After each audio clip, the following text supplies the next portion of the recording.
and I was interviewing for a head of D&I role at Google for the ads business, which was like out of the blue. She was like, well, wait a minute. You're in business. You're here doing business operations roles. Why are you considering HR?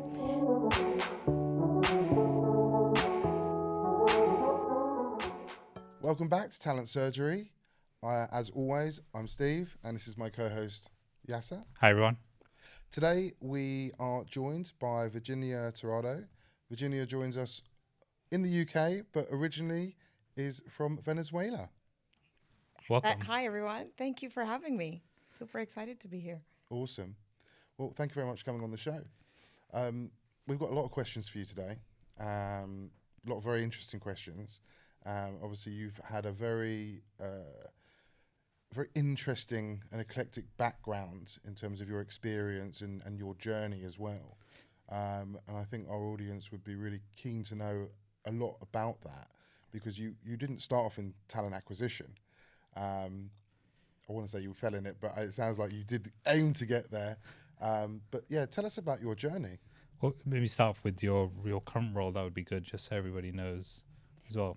So, well, hi everyone. I'm Virginia Tirado, as you said. I'm the director of talent acquisition for Zalando, and I do have a bit of a interesting journey. And funny enough, I was reading this week about people falling into recruitment, and I think there's a bit of that because we don't necessarily start up thinking about having a career in HR necessarily, although you're seeing a little bit more of that these days. I think it goes even further about people's attitude towards change. Yeah. And I think my mom would always say, the only constant in life is change. And I know that didn't come from her, obviously, from times of Greek philosophers. That's the one thing we have. So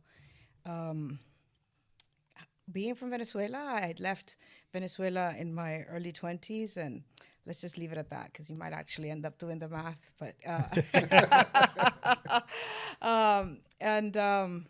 went to get my master's degree in the US and wanted to see the world, wanted to explore. And sadly, things didn't go as well in my country.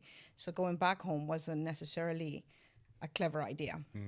So going back to those early lessons about embracing change, being adaptable, and just thinking about what you do next.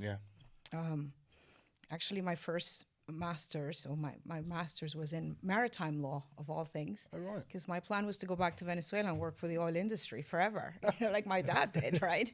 But again, it's about thinking about what you have in that tool belt and how you can use it.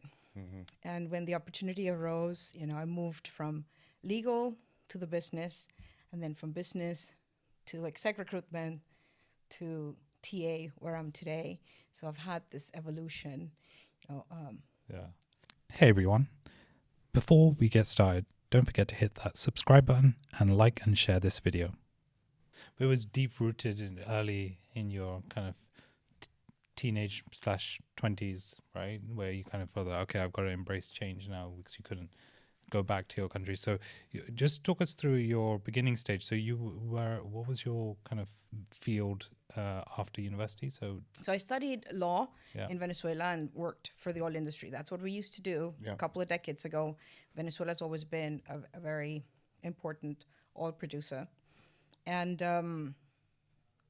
knew that, in order to, at least this is what my mom had, coming from a Latin background, education is super important. For many immigrant families, it is, right? So my mother was very adamant about the fact that, getting a university degree wasn't enough. You have to go get a master's, and the more you prepare and educate yourself, the better opportunities you would have. And I was looking for a place where I can actually stand out. And maritime law was quite unique, but it also would allow me to go abroad and get a master's. I thought that would be really good to just engage, see other cultures, just open your mind and kind of explore and connect. And that's what I did. I went to get a master's in maritime law, and doing that, my idea was always to just work a couple of years in the US and come back with lots of experience and make lots of money, right? That's what you're thinking when you're The in your early dream. 20s, Yeah. right? Yeah. The dream, living the American dream. dream. The American dream. And reflecting on that today, I'm glad I did, because things did get worse in Venezuela, but then I stayed in the US, practiced for a bit, sat for the bar, which is also, a big challenge, right? Yeah. So sat for the bar, and then in order, So you're officially a lawyer? yeah. Okay, so Yeah. you're a lawyer, recruitment leader. Yeah. So I used to go to court and stuff in the US, and went back. I really wanted to live in Florida. I thought, being Hispanic, Florida gave us the opportunity to work internationally and do so much more. So I got my master's at Tulane, lived in Louisiana for a couple of years, and then in order to practice in Florida, I had to go back to law school and get an American law degree. So did 2 more years of law school, sat for the Florida bar, and lived happily ever after for 13 years there. Had my kids there, worked for Oracle. That's where my career at Oracle started. Yeah. Leading the legal department for Oracle for Latin America, building. This was, late 90s, beginning of 2000s. Let's say the beginning of 2000s, right? And it was fascinating. I got to travel through Latin America. My husband and I are both lawyers, and we were both from Venezuela. So we settled in Florida and lived. Who usually wins? Yeah, it's interesting because we're both lawyers. I think we've learned, we're celebrating 30 years of marriage, so we've learned that you kind of have to keep it balanced. Right. You got to win some and lose some. Otherwise, it doesn't work. Dinner table talk. So what would you Yeah. have done in this situation? Well, I would have done it differently.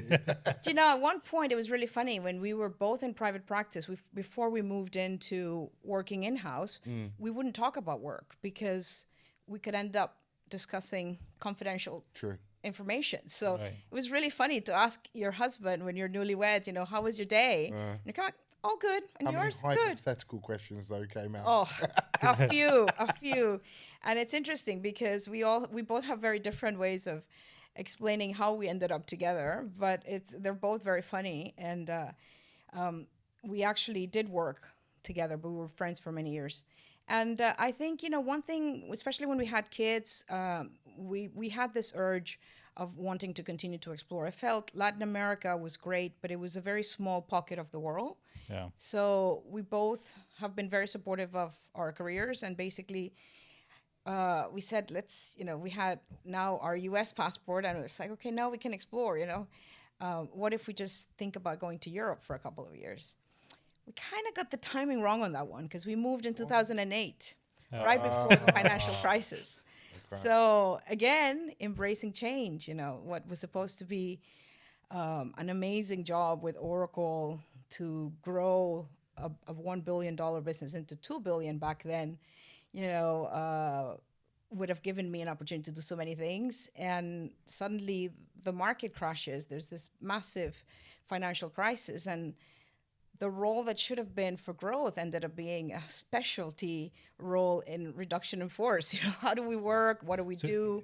Just to kind of go into that a bit more. So in Oracle, when you came to the Europe, your role was no longer around legal. It was more around business. Yeah. So you changed the role as well. So when I had my son 20 years ago, and this is something that I really love to talk about because I think many times, we want to retain women in the workforce, right? And especially having given birth, and when you can afford to spend time at home, and if you make the choice to stay at home, it's awesome. But if you want to go back to work, sometimes what happens, and at least that's what happened to me, I felt that there was nothing in it for me staying in legal.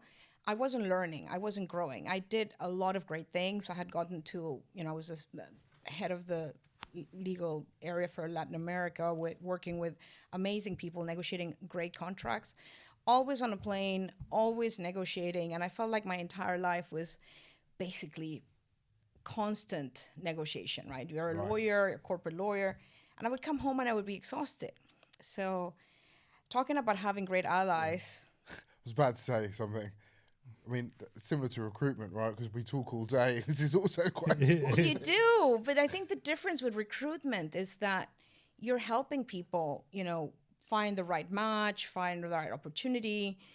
it's not always give and take, but actually you're building, right? And I Yeah. felt in legal, although I loved my job and I loved the people I worked for, I wasn't necessarily adding any new skills. So talking about having great allies, and I think, back then at Oracle, I had two amazing VPs that were in charge of Latin America, and they were then, they've moved on and they've continued to be mentors and allies throughout. And I went up to the person that was in charge of Latin America, said, I want to stay in the workplace, but I'm not having fun anymore. Sure. Yeah. And It's that's good. when the I'm opportunity. really glad that you spoke up. Yeah. Because not many people do. There's a lesson there, definitely. There is 100% a lesson, yeah. So you went from a business role where you went from a lawyer role to the business role. From the business role, this is, I think, the curious part. How did you end up in recruitment? So I think it's down to an amazing exec recruiter. I went, so this we're talking about these mentors, right? That allowed me to move to the business side at the right time and kept me at Oracle. And then that helped me move to the US, from the US to the UK. When I left Oracle, one of those mentors was now at Amazon. And I asked, we would always connect for career advice. And I asked a little bit about, what was it like to be at Amazon? What would that look like? And so on. And I was in the US and he said, why don't you come over and just meet with us? Yeah. Just talk to us. I'll introduce you to a few people so that you can think about it. And I had this long day of interviews with so many people just to meet and greet and understand what roles might be available and so on. And this exec recruiter came to give me a break. Basically a break from, meeting people, right? And just go, let's have some water, let's chill, let's show you the campus. And she asked me a question that I ask everyone today when I actually am recruiting. It's like, so what else are you interviewing for? At the time I was in business operations, but I was already very curious about moving into HR. And I was interviewing for a head of D&I role at Google for the ads business. Which was like out of the blue. She was like, well, wait a minute. You're in business. You're here doing business operations roles. Why are you considering HR? So at the time, my train of thought was, I'd love to be the chief operating officer for a startup. And with everything that I had done in operations, I thought I had so much that I can give and so much that I can do. But I felt I didn't know enough of HR.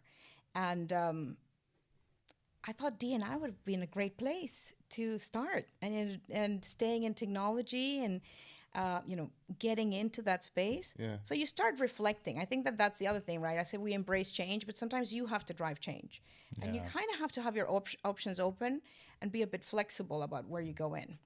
So was it more interest or passion at that point? I think at that point it was career and purpose driven. Okay. That I wanted to go into HR, but it wasn't the only thing I was considering, right? I was still, what I knew well and what I did was really business operations. I had been doing that for a number of years, worked in some of the most important mergers and acquisitions for technology that were happening at the time when Oracle bought everything from, BEA to Sun Microsystems to, PeopleSoft, all these massive acquisitions. And I had no idea it would turn into a passion later. So when she heard that, she's like, oh my gosh, this is amazing. You know what? You need to meet our, at the time, today she's the CPO for Amazon, but at the time she was the head of, the SVP for HR for operations. And this lady, Beth Galetti, who is an incredible leader, came from IT. She was the chief information officer for FedEx in EMEA. And they had hired her into an HR role. And she's like, you need to talk to her because I think you would be amazing with the background you have and everything. If you want to do HR, I think we would love, she knew about my background in operations and my background in mergers and acquisitions and how I mapped talent and all of this. So she was saying to me, you would be amazing at exec recruitment. And I was like, well, if that's what you need me to do. So you put the fate of your future in someone you just met. It's a good bet. What was the difference between HR and recruitment though? Because HR, most people have like a kind of an understanding. Did you have like an understanding of recruitment at that time? Or Yeah, well, I mean, I had hired and led so many people throughout my career. Yeah. And I had managed big teams, right? So I think as a business leader, that what is different when you're a hiring manager is you don't necessarily have the knowledge of how difficult it is to get the right talent, right? Because especially if you have good recruiters, it's very humbling afterwards. I had no idea at the time, Yasar, when I was speaking to this recruiter, that I would have to learn so much. To be fair, I had to eat a bit of humble pie because I didn't necessarily have the highest regard for recruiters before. And it has nothing to do with the recruiting profession.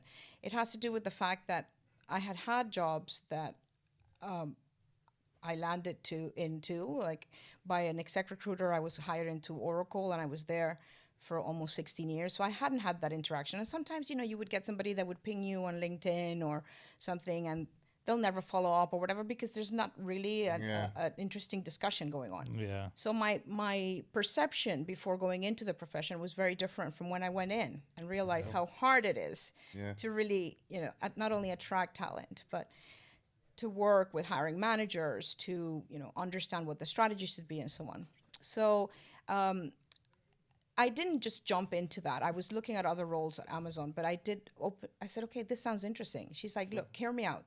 We're looking for somebody that can come into Luxembourg or UK. At the time, I thought it was going to be UK, but to come into EMEA and help us build the exec recruitment piece. They had been here for many years, but they were going to really expand. So we're talking 2015. And what they needed to do, though, and this is why it was interesting to have my background, is I did a lot of talent mapping when we did the acquisition of companies to see, between legacy talent and actually the talent you're acquiring, who is the best for the job, and how do you assimilate people into different roles and look at transferable skills and so on. She's like, this is what we need, because in Luxembourg, you had to hire people for Amazon that wanted to move to Luxembourg. Right. And not everybody always ticks all the boxes. So that's how the conversation started. So with those, just sticking with the skills bit for a second, what would you say are the kind of like the specific skills and insights that you thought you brought with from your kind of transition from a business operations role into recruitment? Or even into your leadership role today. Yeah, the most transferable skills, right? Yeah. So I think two things that have helped me as a recruiter, whether it's exec or whether it's, recruiting for myself or for my teams or leading recruitment, is that deep understanding of the business. I think that having, the business acumen to partner and become a true partner, like understanding your stakeholders, understanding data, you can use data for so many things, right? You can always manipulate data to do different things. But actually, if you came from business operations and you were trying to become more efficient, that's what I did before. When I moved to recruitment, one of the things that I've aimed for is to really manage recruitment as another business unit where, we are predictable, we can forecast what we're doing, we can build the transparency, build the partnership, and deliver, right? So I think that was really important understanding. Because one thing that I've seen, without sounding too critical, because I think, we all are part of HR and we are part of one team, is sometimes, we're so busy doing what we need to do to deliver what we need to do that we lose track of what is really relevant. Or how do we best advise, right? Completely agree. Or just executing and not taking a step back. I actually got a follow-up question on that because I think for the audience listening today, they've heard this incredible journey. What advice would you give them to showcase to the business the value that a recruitment team adds? Or like, what's the important things around what we do as Stop stealing my questions. Oh, sorry. Yeah. So like, for example, in your current role, showing value to the business, saying, look, this is what we're doing. This is how we're staying relevant. This is how we're staying focused. What kind of areas do you focus on mainly? Or what would be your advice for up and coming recruitment leaders? My question was so long. So long. I know. I don't know why. Let's break them down. Break it down. Yeah. Break it down. It's like 3-4 questions. So I think, Yasar, the point that you're making is in recruitment, sadly, we still have to many times continue to show we add value and kind of get invited to the discussions and not find out after the fact, right? When there's already a hiring plan that nobody's actually consulted and so on, right? So one of the things that I find is helpful is to really be transparent about what you can deliver right? And how you want to partner. What is your style? And I think that everybody's aiming for the same, right? Your business leader wants to be successful, wants you to be successful, but sometimes doesn't understand how they can make you successful and how to build that partnership. And sometimes there are just too many people having separate conversations, right? You have a business partner that is talking to a hiring manager or to a business leader. You've got the recruiter. You've got you as the recruiting leader. You've got finance. You've got the planning folks that are, and we don't always come together. So I think successfully, what I would suggest is, understand who the key stakeholders are. How do you win? How do you build that winning team? And who do you need to bring along the journey? And it's not always the easiest thing, No. but once you get it right, Especially it makes if you're dealing with everyone's different life. cultures as well. You Yeah. know, if they've worked in different ways in other businesses, whether it's US, whether it's Chinese, whether it's Russian. There's so many different people in the room. You're the kingmaker of startups, right? I So wouldn't say king, mate. when the organizational design part, I've always noticed that in the startup world, the recruitment team tends to have more of a say in the organizational design just because they're a bit more hands-on. I always Well, talk to also, you. if it depending on the size as well. So if it's a very small startup, then they have no choice. Yeah, but then isn't that saying something? Like every time I talk to you and you're growing 100, 200, or however many people, you're always having these conversations with business leaders. Look, do you really need this in your team? This is a good 100%. structure. Yeah. I feel like as you grow as an organization, you lose that.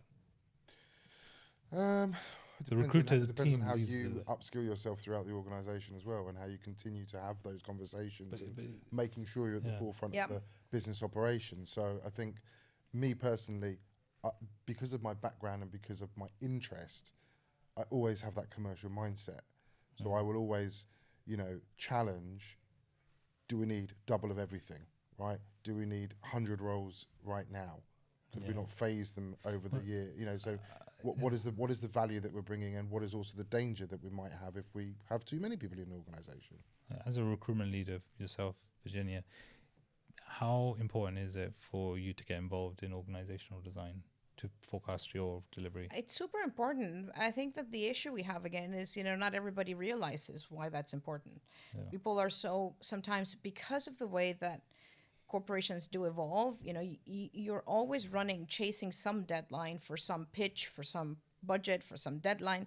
And people forget that, if you don't work together, it's great that you got the approval, but then if you don't let me know or let us know, we might not have the people to go out and help you deliver. So the Yeah. earlier we start talking about it, and I think you said something really important, Steve. It's like, how do you evolve in the organization? How you build that trust? And when people realize that you're not just saying no for the heck of saying no, right? Like, actually, you want to say yes and you want to deliver, but it's understanding what is needed, right? It's just like I always try to use the business analogies, right? If you had somebody in logistics and you want them to build 100 cars, but you just tell them 2 days before, Yeah. and they don't have the parts to build it. Like, Right. they can really want to build a car for you, but they don't have the parts. So once you start educating your hiring managers to understand how recruitment works, it becomes so much more clear. So you have to speak their language as well and try to bring them in that journey. I agree, you do. And at the same time, I've always found this very challenging throughout my career, is when you're dealing with, whether it's hiring managers, whether it's the CEO, how can you get them to download what they're thinking in the most clearest, concise manner to make your life a lot easier, right? Because the more that it's that whole kind of like help me to help you scenario, right? So the as much information they can tell you about how we want to build the business, what do our values want to look like, how do we want to express our EVP. Getting that information is so critical for the HR and the recruitment team to be able to dictate straight back to the business, say, yeah, we can do this. It makes sense. What's really interesting about that is that I always say that one of the development areas that every single person has, doesn't matter how good you are, is communication. And within communication, there's a sub area, which is clarity. And so many people need to focus on how do they provide clarity, because that's always lost, right? You always end up kind of when having... when you're hiring people into a, let's say you're hiring I don't know, a group of developers or a group of analysts into a tech team, or we're working on an application or something. If there's no clarity or job description over exactly what they're going to be doing from 9 to 6 or whatever, how can that person be productive, enjoy it, and actually know what the hell they're doing when they're in the team? Clarity It's true. is so critical. And again, I go back, Yasar, to the fact that when we're doing these things, the bigger the company, the harder it is to have those touch points. But also, you end up doing a lot of, thinking short term, like what do we need for this fiscal year? Yeah. And you do draft these wonderful strategy documents but there's hardly ever a real talent strategy supporting it, or even supporting your workforce plan. And when you think about early careers, or when you think about sustainability, when you think about D&I, everybody is definitely thumbs up, we're all for it, let's go there. But if you don't put the planning and are not willing to invest in the time that it requires, you're not going to be successful at some of this stuff, right? So again, I think many times we get cut off in the process because we have to focus on the rush, the deadline, or this fiscal year, right? Just taking a step back, obviously we spoke about the skills. What do you think were the main challenges that you faced when you did transition into a recruitment position that was, let's say slightly out of your comfort zone? Not entirely, but just totally. Slightly.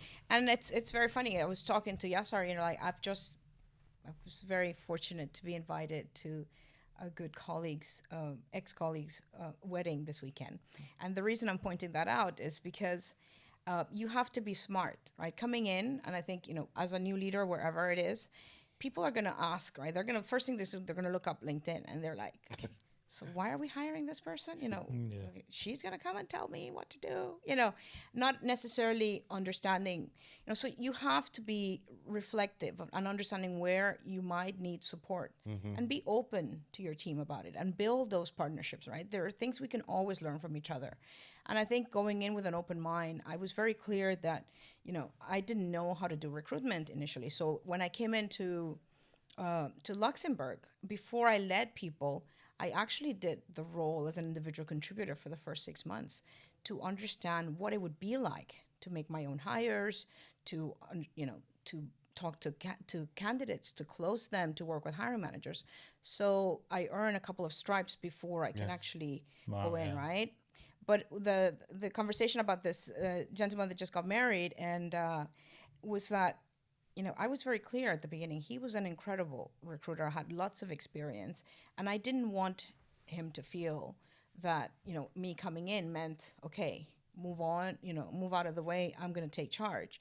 But it was building that initial understanding of what we can learn from each other. And I think, Yasar, we've had that opportunity as well, where, if you as a leader want to transition, you don't have to be a leader. If you as a recruiter want to go into business partnering, if you want to do, rewards and benefits, if you want to think about what else is there. Today we're so lucky, there's so many apps you can look at. They will tell you immediately where are the gaps that you need to fill. But, just be honest about where you need those learnings to come from. And when you come in, don't be afraid to show that vulnerability. Because if you believe that you have value to add, right, it would be very clear to others, right? And immediately after a few weeks of working together, I think people will realize, okay, this is what I can learn from Virginia, but I will know that this is what I want to learn from Steve or from Yasar. And we build a partnership that hopefully will last beyond the times we've worked together. Really, that's really nice. I want to change the direction of this discussion slightly because we missed a really important question. Typically, I'm just going to go in with two questions. One is, what's your productivity hack? Because we usually ask that right at the beginning, but we straight in. And the second question is, what are you most excited about in recruitment right now? Yeah. So I was like, hey, I thought I probably missed a question. So I think productivity hacks, they change. There might be things you do earlier. You always have to be adjusting, right?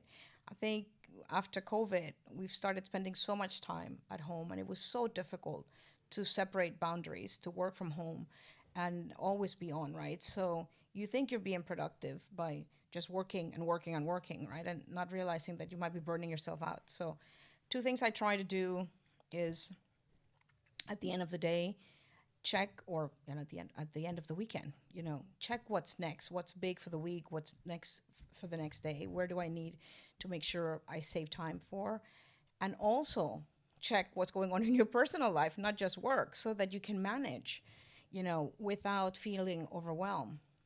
And then the other bit that I try to do is I do get up early. I'm not a morning person, but I do get up early. And I like to take those first couple of hours in the morning before I start my day to really do the things I enjoy. Maybe get up, have a cup of coffee with my husband. Me time, or with the family, or, just have a lay-in with my dog, just do things that if I run out of time during the day, they really give you that energy to really start the day in the best mood possible. If you get up and you go straight into a call and you haven't had a chance to get headspace to really, it doesn't matter if you like meditation and you want to do 5 minutes meditation, if you want to go for a workout, walk, whatever it is that you do, try to make that time for you before the day gets in the way. I'm hearing a theme. Because your mindset. Yeah, I do agree. Is I think third person on this show, and we've only had 5 episodes who talked about their dog, and then the early morning starts. You're an early morning start as well. I am. I mean, I get up at 5, but having the dog. But to your point, having the dog, to me anyway, it's very therapeutic. Absolutely. Really therapeutic. I don't know what it is. It's just you look at your dog's eyes and you just feel very calm, and there's just this cuteness about it, right? but that element is what chills me out, and I could quite happily just sit on a park bench for an hour, just constantly throwing the ball, because I know that he'll just keep coming back. But there's something there, right? So in the morning, it's nice to have something that kind of just isn't about work, isn't about anything, but just.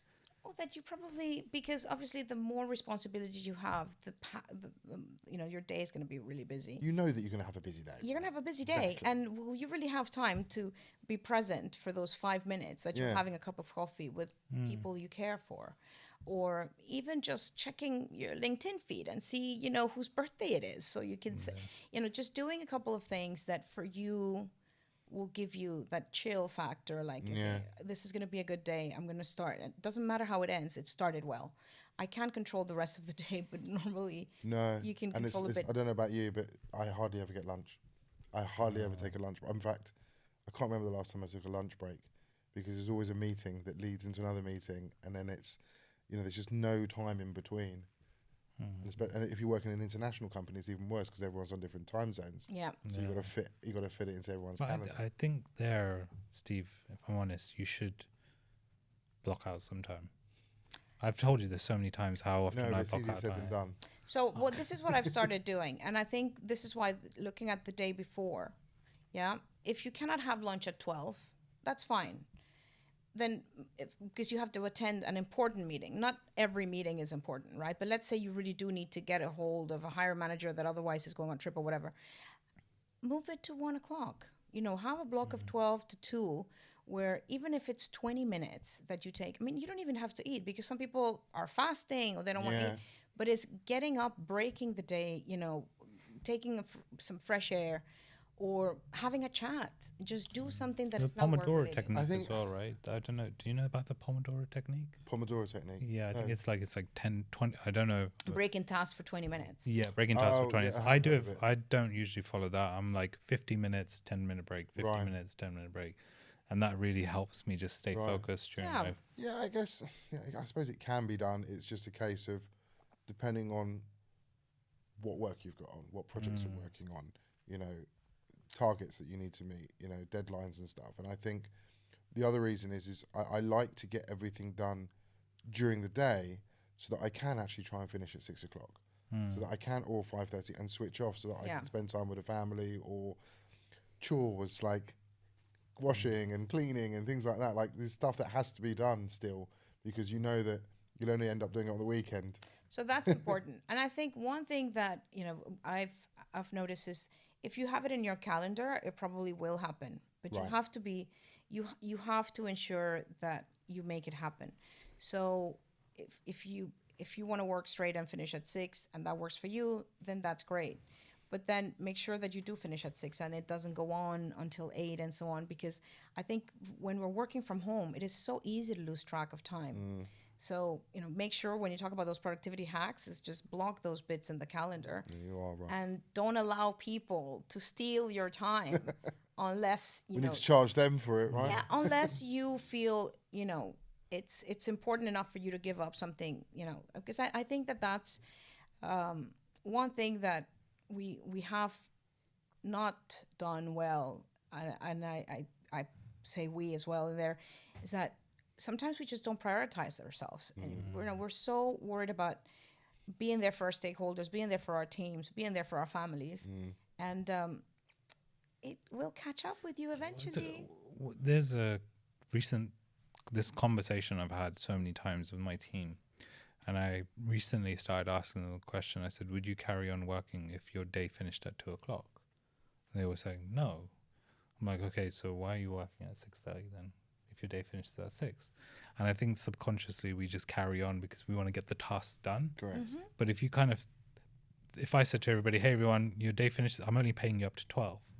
You're not going to work at 1, 2. Well, I used to threaten my old team. I used to say to them, if I see you online past this certain time, I'll get IT to cut you off.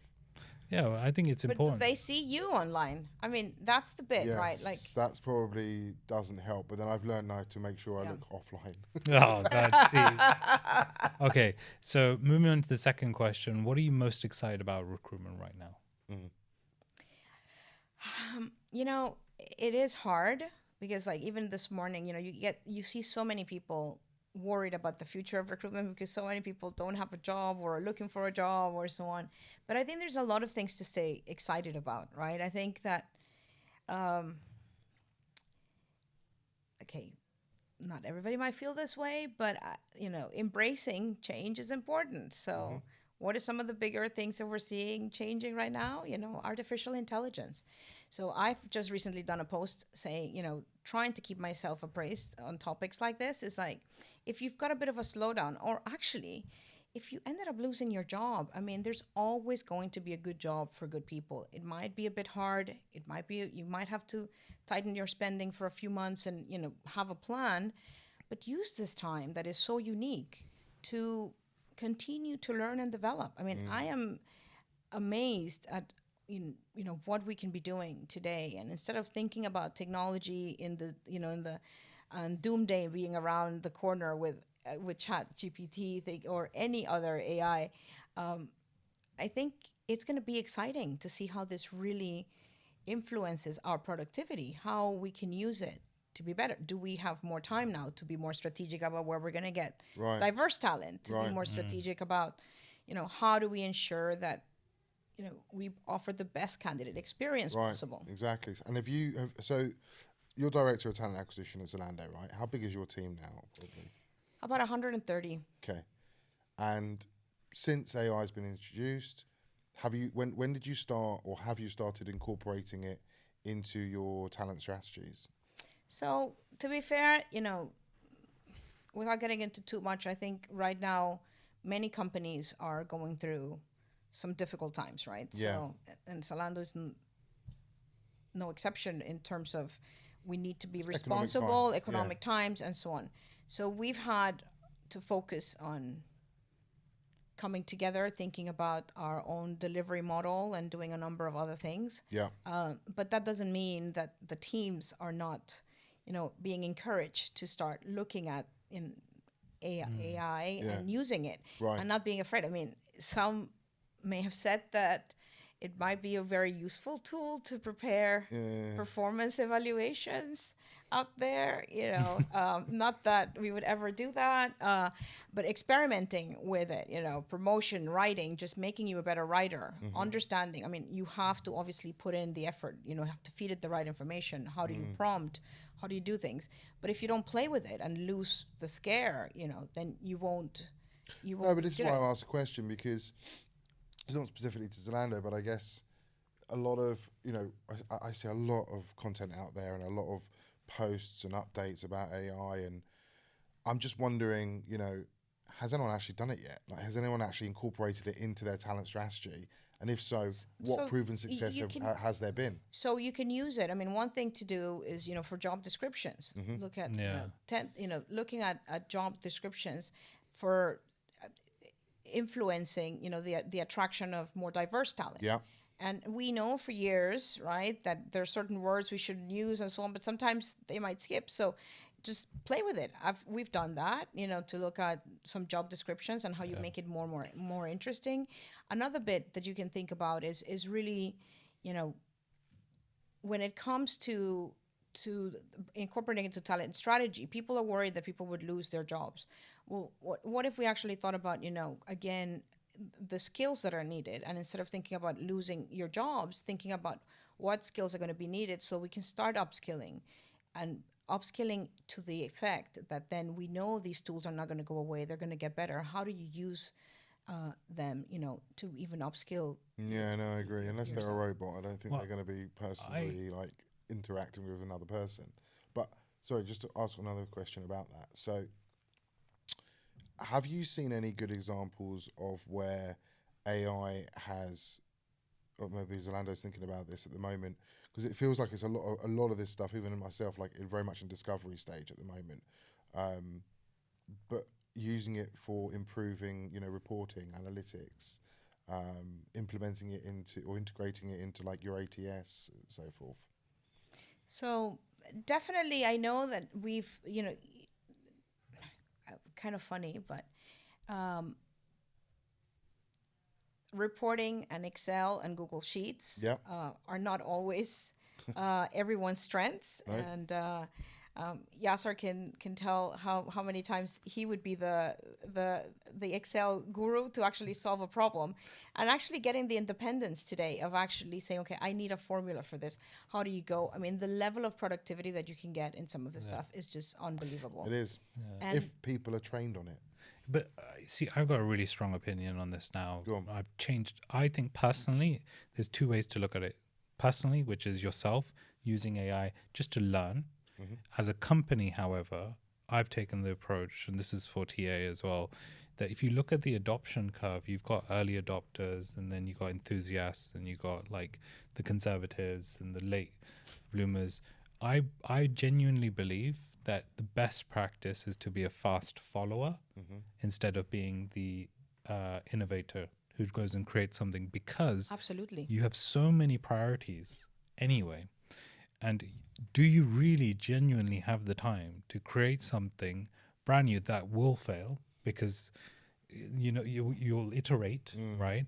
So I think for me personally, I'd rather be the second person who does it instead of the first. I'm not saying I'd be the last, and I'm not saying I'd be the 10th. I'll definitely be the second though. So I would say I agree with you, Yasser, but I think the bit that we're missing today in TA is like, again, your question, Steve, is right on point in terms of like, how are you using it? Maybe you don't have to use it, but are you thinking about the talent you need to hire a year from now? When we this is going to be so evolved. If you see how quickly it's happening, right? So when you think about upskilling, when you think about diversity, when you think about early careers, when you think about all these things, when you think about your actual workforce, should you be letting people go because they don't know about AI and you're going to go get when it's all new? Or should we be really thinking about how many people will we need so we can start training our folks? And if you really have good, the slowdown, this is what I mean when I say, why am I excited? It's like, when do we actually in recruiting have a time to slow down? When was the last time that you didn't have to be chasing your tails and heads and everything else to meet a hiring plan that has changed 3 times and you're always the last one to find out, right? So I think that there's more to it. I wouldn't say that you have to think about AI as the early adoption tool or the innovation tool or so on. I agree with Yasar. Use it for yourself. Don't be scared. Learn and teach yourself. But let's think about what is the talent that we're going to need to recruit? What do our kids need to know? Like the folks that are at university. My son's going into his 3rd year at uni, studying physics. He doesn't know what to do with his degree. Right. But wouldn't it be amazing if Durham starts thinking, okay, he's got 2 more years here. Yeah. Why don't we start training these kids, right? So I think that's the bit that we should be talking about that should be exciting. Yeah, I do. I'm going to make us all winners here. Yeah. Right? it's not an argument. Well, it is in a kind of an argument, but I agree with what you're saying. Yeah. I think, being, those kind of followers is great, but I do believe that, because there's a balance, at the same time, you do need to be an innovator as well, because any change that you make could have a really big impact to help others later on.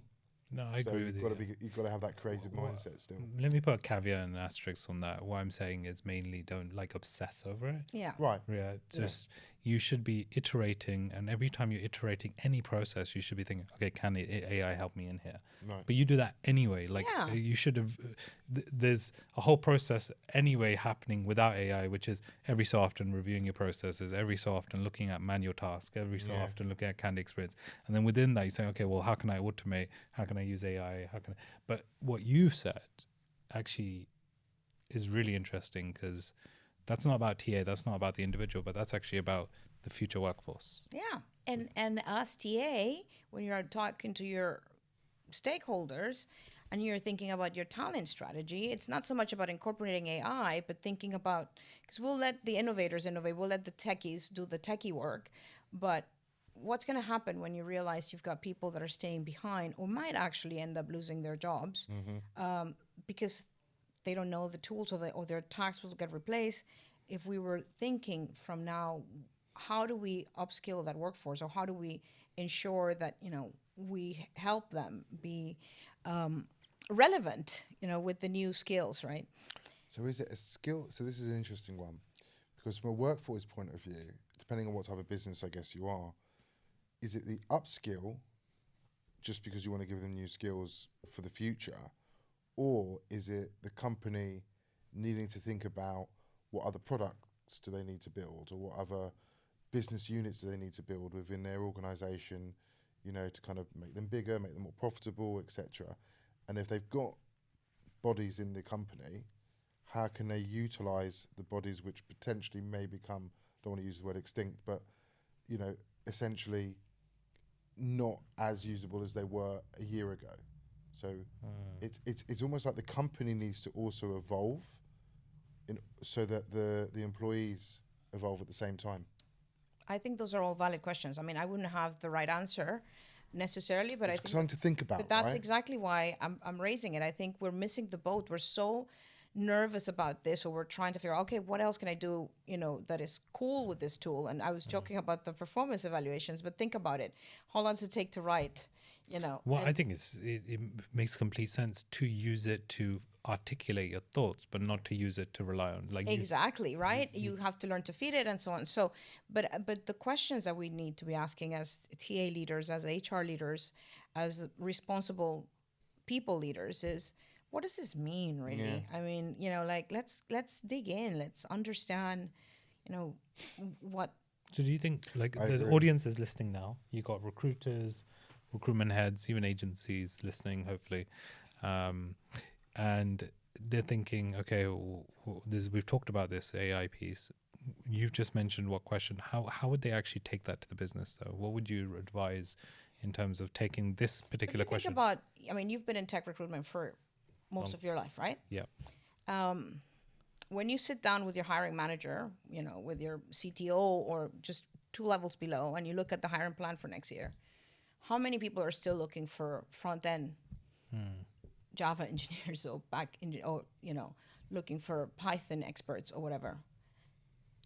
Have you seen? I mean, wouldn't it be a good time to sit down and say, hey, do you think we need to be looking at investing more? I mean, we do have data scientists, we do have machine learning, we do have AI. Those are very small teams for most companies in terms of the bigger population. So what you're doing, not a lot of people do, which is ask the question. Because I think there's an element where people are just kind of right from the beginning of recruitment, because you don't go through a certification, you don't go through uni to get into recruitment. You're kind of taught, here's the requirement, fill it. Yeah. So you're kind of, what's the word I'm looking for? You're executing on. Yeah, you're executing, but you also. I'm not saying taking orders, because that would be kind of disrespectful, but sometimes we're in that mode of just executing, right? Yeah, and over the years, that plays a part in just kind of building these habits of, okay, this is my job. Take what you need and deliver. And it's almost become a bit of a scapegoat for a lot of people where they say, well, I've delivered. Doesn't matter. I hit my numbers. I hired. You asked me for that. Whereas taking ownership is actually saying, okay, well, why? Well, That's my point. Yeah. so I had a chat with Johnny Campbell not too long ago about sustainability of talent, and perhaps because I've been in this world for a bit longer and have gone through 2008 and what that crisis meant and so on. It's like, why are we so surprised that 2023 has gone so wrong if 2022 was giving us all the signals already, right? And yet we kept on going with the Well, I think it was even earlier. I think it was early 2020. Absolutely. It's just it was masqueraded. It was masqueraded, and we didn't, we wanted to stay positive, and particularly when you look at, in technology, what happened after the very beginning of COVID, when people were scared and lots of people lost their jobs, and then we started again, okay, let's start hiring again like crazy, and so on. And what happens is that you need to be able to have the voice to challenge and say, you were saying it earlier, which you do in the startups, right? You're like, why do you need two? Yeah. It's like, no, we need two. It's like, but why? Can you, what happens if, instead of hiring two, we hire one and we start training a few of the people that are really good that we might, those type of conversations I think will continue to happen more and more, because I think that even the folks like Google and others that were like, okay, we're different, we're not going to let go anyone or whatever, we work differently and so on, and suddenly they're just firing people by email, or by not even that, by losing access. We'll have to think about that sustainability of talent for the future, right? And how many, like when you were saying earlier, Yasar, like the way that we've evolved, you have this show for a reason. You bring leaders here to talk about what's interesting, to have these, we need more forums like this where it's okay to chat with your peers, see what's working for them, what's not, what can we be doing different, and maybe just thinking about how do we take this to the next level to help other that probably don't have as much experience or haven't seen as many things as we have. I think I'm going to just take a moment just to say I 100% agree with you. This is partly why we do this, and also recently myself, Steve, James Goddard, and Sean Allen, we set up a group called the Talent Community, which is a Slack channel. For this, I'm part of it. Thank you for the invite. Yeah, so people should join. People should join. The talentcommunity.net.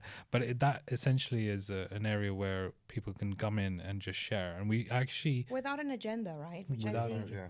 And we invited agency recruiters, RPOs, and we were saying, like, all of us have some value to add together, where we're not trying to divide, but we're trying to make the world a better place one step at a time. Exactly. There's just so much knowledge sharing. And also it breaks down a lot of barriers as well. It does. And I think it'll help us. By helping each other, we're learning, right? We will continue to discover. If you challenge me with a question, you've got this thought, and maybe I haven't had a chance to reflect on it, and we reflect on it together. Probably our answers will be, our solutions will be much richer, Right. much better, because Yeah. we've got such different backgrounds between all three of us. Yet we are facing many of the same problems when it comes to hiring for our companies. A friend of mine said to me the other day actually, and he's the CEO of quite a well-known company. He said to me, recruiters are almost like untrained psychologists. And I said, yeah, actually it's quite true. We are. We don't mean to be, we just tend to be. Yeah, it's in our nature. We're coming up to the end of the episode now, and we have another famous question we like to ask, which is, what's been your most embarrassing? Was it embarrassing? Yeah. Embarrassing moment in your career. career so far. What's your funniest story you can tell? I don't know. That's a good Work, question. candidate, Yeah, so I think funny stories, right? I think life is full of them. I mean, Yeah. so many times, we're preparing for something and then something else, turns up. I think Was there any like OMG moments in your Yeah. like working life? Or even recruiters. Or You know, I think that I've had many of those moments, particularly when when you're new and you're transitioning. And I can't particularly, I can't recall one specific, but I can say that, when I first started at Amazon and I was going to lead exec recruitment, and I had to have my first stakeholder meeting with, the VP of operations at the time. You're so worried about not embarrassing yourself and about just covering all the bits, right? And you forget that, again, we're all humans. It's okay to make mistakes. Yes. And going in, I remember, I went in and I was drafting a paper. At Amazon, you have to do all these papers, and he wanted just a very simple answer about mobility question, about whether we should include, I don't know, if we should increase, I can't remember exactly the issue, but it was about increasing, I don't know, the schooling allowance for expats or something to that nature. And I turned up to the meeting. I was a bit late because I wanted to print this document and I couldn't get it to print and so on. I showed up and I had this wonderful 3-pager that I felt very proud of coming in, and this is me trying to impress, right? And I remember at the time, he was quite kind because he did go through the process of reading the paper, and it actually sucked afterwards. But he was very kind. He's like, okay, this is great, but you didn't answer my question. Right? So thinking about, I was so worried about impressing. It's like, I just wanted to know if you knew, what your opinion was more than all of this, right? And at the end, what was your recommendation, right? And I did kinda, but I didn't do such a great job. And I think what that taught me later on was like, just trust yourself a bit, right? Like, you don't have to aim to impress the first day, and don't go overboard. Sometimes it's better to actively listen, right? But it was like, one moment you feel like you've nailed something, and then you feel like a complete idiot. But having, kind stakeholders that can go back and look at it and not make you feel completely stupid about it actually was quite good. Yeah. I've said this before, haven't I, on so many times on the show. Got to back yourself. Yeah, 100%. All the time. The world is not going to crumble if you make a mistake. Absolutely. No, absolutely. It's going to keep turning around. Yeah. There's so many people that believes that everything's going to fall apart if they don't carry on working, and then they go on leave or sick leave, and then they come back and everything's fine. But I also think it's because it's the pressures of the economic times and society in general. Yeah, 100%. We feel that pressure every single day. And that's the other reason why I think a lot of people work so many hours when they don't need to work so many hours. There's a little bit of fear to it still. I would love for our recruitment communities to have this kind of duty of care, responsibility, part of their role expectations, to say, like, just check in with your colleagues. Like we say it as friends. You check in with me all the time. I can't stop Steve from checking in, and you check in all the time with me as well, Virginia. I think it almost has to be part of our roles as well, to say, hey, by the way. And it doesn't cost us anything. I mean, it's not. It's just, hey, even if you just, how's the day going? Hey, I thought about you. And sometimes that's all we need. I mean, actually, on my way here, I was just on the train journey, and I think I got I was on my WhatsApp. And just 3 different messages from people, just checking in and seeing, and hey, by the way, and a lot of people are a bit nervous with different things, and it just makes you feel so good when and then you think, wow, you're not alone. We're all facing this in so many ways. I've had to send a couple of emails to, LinkedIn messages to strangers that are approaching for jobs as recruiters at Zalando. And instead of just saying, no, we don't have anything, I've actually said, hey, send your CV. And if I hear of anything, and you don't imagine the reaction I've had. I mean, probably in a different time, I wouldn't have done this, but I know people need it. And it's nice to see that we care. And that people are kind, and sometimes it doesn't take much to make I kind of have I've created a template. So because like you, I get a lot of messages on LinkedIn from people who are still looking for work, unfortunately. So I've created like a template, same email, same response, with a list of things of what to do, Yeah. where to go, Where to share go CV, what and- publications to join, and I think, and you're right, like people are very, because you've gone out of your way to do it, right, to actually reply. Just replying is enough. Yeah. That's it. Just That's to have just that engagement replying, is just yeah. enough. There's a massive appreciation there. I love what I think Hung Lee posted yesterday on LinkedIn. Correct, yeah. A really nice one with things to do and what he is doing. Exactly, yeah. And then what the folks at RecFest are doing for people that come to. They won't charge if you're not working. And they're going to give everybody these different lanyards so that you can connect. And It's a that's great what we idea. do, right? When Really good we idea. think about one thing that perhaps, to close this journey about where my career started and where it is today, I mean, I still think there's opportunity to do some different things as well. I want to stay in HR and I'd love to do a broader role to just see what it's like and keep learning. I think on the talent side, like Yasar is doing today, like you've learned, when you have that entire employee cycle, not only attract and hire, but, the develop and grow and retain is so important. But I think that what excites me about the work we do is that human connection. Correct. And of everything that I've done, I think every role has prepared me to be where I am. I think that's the way to look at it, right? I think when we talk about embracing change, and we started with, Greek philosophers to the end, I think one thing that I would always share with people is that when you embrace change, because you don't know what's coming your way, you will always learn. It's an opportunity for you to develop and grow. Yeah. But then also reflecting on change. If change happens, it doesn't always mean that you have to accept what's happening, but you should use an opportunity before you say no to reflect and see how it aligns to your values, to the things you want in life, and how you use that change to get closer, right? Very So Well, that's a really good point to finish off on. Yeah. Yeah, very, very nice. Well, thank you so much for thank joining you for having me. It's been fun, and Thank you, Virginia. It's been great having you on. I love what you're doing. I think we need to keep on the conversation on all We do. these great topics, and keep following. And be real.